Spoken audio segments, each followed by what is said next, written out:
મેં ક્યારે પણ કાકડી જોઈ ન હતી. મેં નક્કી કર્યું કે હવે હું પણ કાકડી ખાઈશ. એક દિવસ મેં મારી માતાને કહ્યું, મારે કાકડી જોવે છે. હવે હું યુવાન થઈ ગઈ છું. હું કાકડી ખાવા માંગુ છું. મેં જે કહ્યું તે સાંભળી મારી માને આશ્ચર્ય થયું. તેણે કહ્યું, થોડી ધીરજ રાખ, હું તને કાકડી અપાવીશ. તને જમવામાં એક સાથે ઘણી બધી કાકડી આપીશ. એક દિવસ મેં મારી માતાને બાજુમાં રહેતા ભરત કાકાના વાડામાં કાકડી ખાતા જોઈ હતી.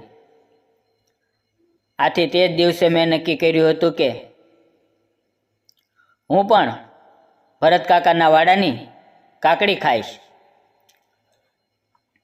મેં કાકડી માટે જીદ પકડી, કારણ કે હવે હું સમજુ થઈ ગઈ હતી.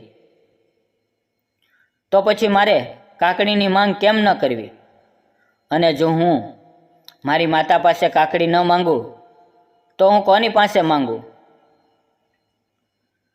મારી મા પણ સમજી ગઈ હતી કે સલમા હવે કાકડી ખાધા વગર જીદ છોડશે નહીં. તેને કાકડી ખાવા માટે આપવી જ પડશે. તે હવે યુવાન અને સમજુ બની ગઈ છે અને તેની વાત પણ સત્ય છે. જ્યારે હું સાંજે મારી માતાના રૂમમાં ગઈ તો જોયું ભરત કાકા, જે અમારા પાડોશી છે, તે પોટલું ભરીને કાકડી લાવ્યા હતા. જેવી હું રૂમમાં ગઈ તો તેણે કહ્યું, આવ આવ દીકરી સલમા, હું તારા માટે કાકડી લાવ્યો છું. કાકડી જોઈને હું લલચાઈ ગઈ. મેં ઝડપથી કાકડી લઈ લીધી અને તેને ચારે બાજુથી ફેરવીને જોવાનું શરૂ કર્યું. મેં મારી માતાને પૂછ્યું, તમે આ કાકડી ચાખી છે?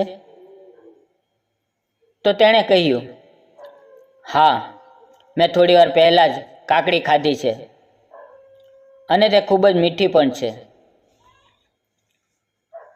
અને આ ભરત કાકા આપણા મહોલ્લામાં ઘણી બધી જગ્યાએ પોતાના ખેતરની કાકડી આપે છે અને દરેક લોકો ભરત કાકાની કાકડી ખુશી ખુશીથી ખાય છે. પછી મારી માતાએ કાકડી મને ખાવા માટે આપી અને હસતા હસતા કહ્યું કે સૌથી પહેલાં કાકડીને ચાખવામાં આવે છે. મેં પણ કહ્યું, હા, હું સમજી ગઈ. મેં ખૂબ જ આનંદથી કાકડીને ચાખવાનું શરૂ કર્યું. મારી માતા પણ મારી સાથે કાકડી ખાઈ રહી હતી. મેં કાકાને કહ્યું, કાકા,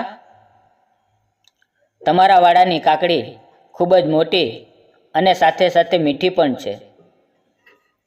હવે હું રોજ કાકડી ખાવા માટે તમારા ખેતરમાં આવીશ. જો તમે મને કાકડી નહીં આપો તો હું તમારી ફરિયાદ મારી માતાને કરી દઈશ. તો ભરત કાકાએ કહ્યું, દીકરી સલમા, જ્યારે પણ તને કાકડી ખાવાનું મન થાય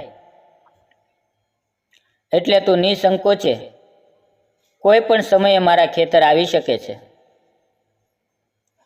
મિત્રો, વિડીયો પસંદ આવ્યો હોય તો વિડીયોને લાઈક અને ચેનલને સબસ્ક્રાઈબ જરૂર કરજો. ફરી મળશું એક નવા વિડીયોમાં. ત્યાં સુધી આવજો. અને વિડીયો પૂરો જોવા બદલ આપ સૌનો ખૂબ ખૂબ ધન્યવાદ.